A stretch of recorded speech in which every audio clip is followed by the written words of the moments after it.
La lutte contre le feu est, dès le départ, une lutte contre le temps. La promptitude de l'intervention du personnel sur place est une des notions essentielles pour éviter la propagation du début d'incendie.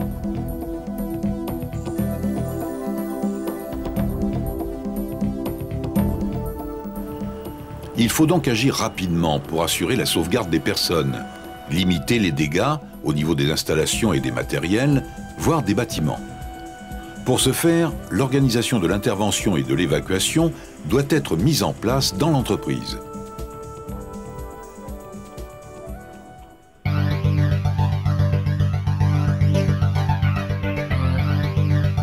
Selon le type d'entreprise, sa taille, ses risques, un début d'incendie peut être détecté de diverses manières. Par le personnel, celui-ci donne l'alarme en téléphonant à un poste central chargé de déclencher les secours internes ou actionne un boîtier d'alarme qui, relié à un tableau de signalisation sonore et visuelle, permet de localiser la zone feu et d'organiser les actions d'intervention et d'évacuation. Le feu peut être décelé par des détecteurs de fumée, de flammes ou de chaleur reliés à un tableau de signalisation. Bon nombre de sociétés ont mis en place des systèmes de sécurité incendie appelés SSI. Ils comprennent un système de détection, mais aussi tous les équipements qui assurent la mise en sécurité d'un bâtiment en cas d'incendie. Le désenfumage, le compartimentage, l'évacuation des personnes, l'extinction automatique. L'alerte a pour objet de prévenir les sapeurs-pompiers dans le délai le plus court. Elle est généralement déclenchée par le responsable incendie du site concerné.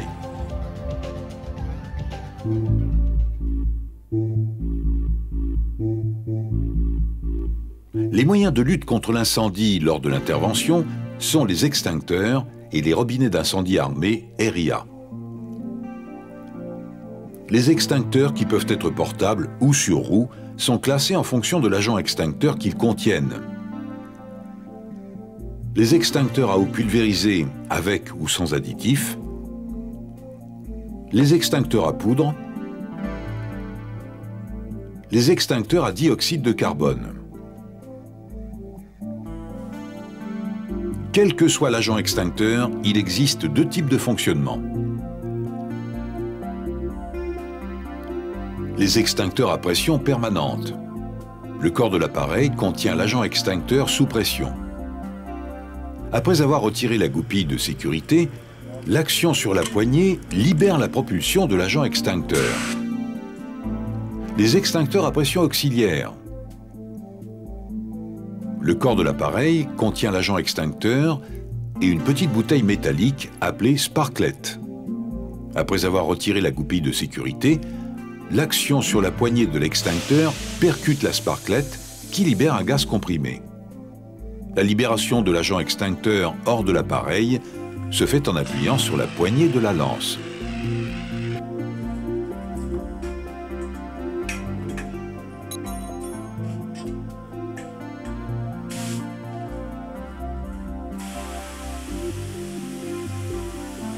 Les robinets d'incendie armés, appelés RIA, sont constitués d'un dévidoir sur lequel est enroulé le tuyau muni d'une lance permettant de projeter l'eau sous pression en jet plein ou diffusée.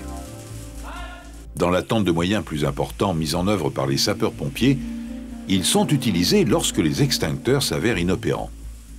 Les seaux d'eau, les bacs à sable, les couvertures anti-feu sont d'autres moyens d'intervention immédiate.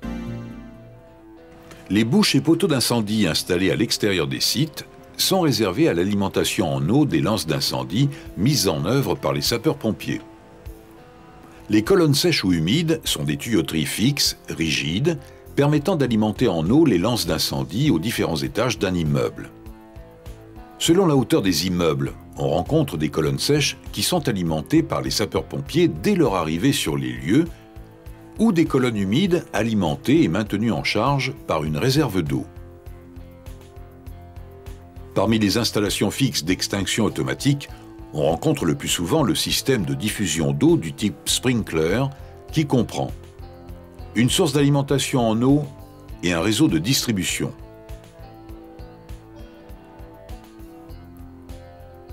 Un poste de contrôle. Des têtes d'arrosage fixées sur les tuyauteries qui disposent d'un système d'obturation thermolabile, fusible ou ampoule, qui cède sous l'action de la chaleur à une température prédéterminée selon la nature du risque à protéger. Dans le cas de locaux contenant du matériel fragile, tel qu'une salle informatique ou une salle électrique par exemple, des installations fixes d'extinction mettant en œuvre des gaz inertes sont utilisées. Citons par exemple les installations à l'inergène qui présentent entre autres l'avantage de ne pas détruire le matériel, de ne pas dégager de brouillard au moment de l'émission.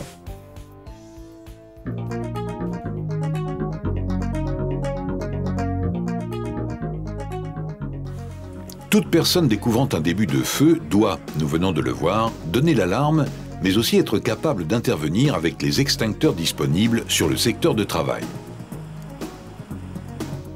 Ces personnes doivent avoir été entraînées au maniement des extincteurs afin d'intervenir le plus rapidement possible sans attendre l'arrivée d'autres personnes de l'entreprise spécialement désignées et entraînées.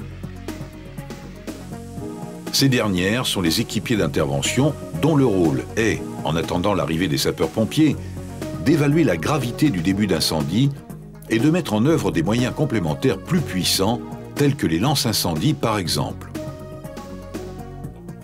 Dans les cas où le feu prend de l'ampleur, faire évacuer le personnel des locaux devient impératif. Toute une organisation matérielle doit permettre une évacuation rapide et sans problème. Cela est rendu possible par la présence de la signalisation des itinéraires à emprunter pour atteindre les issues de secours, d'un éclairage de sécurité qui prend le relais lorsque les circuits électriques sont détériorés par le feu, des exutoires qui évacuent la fumée vers l'extérieur.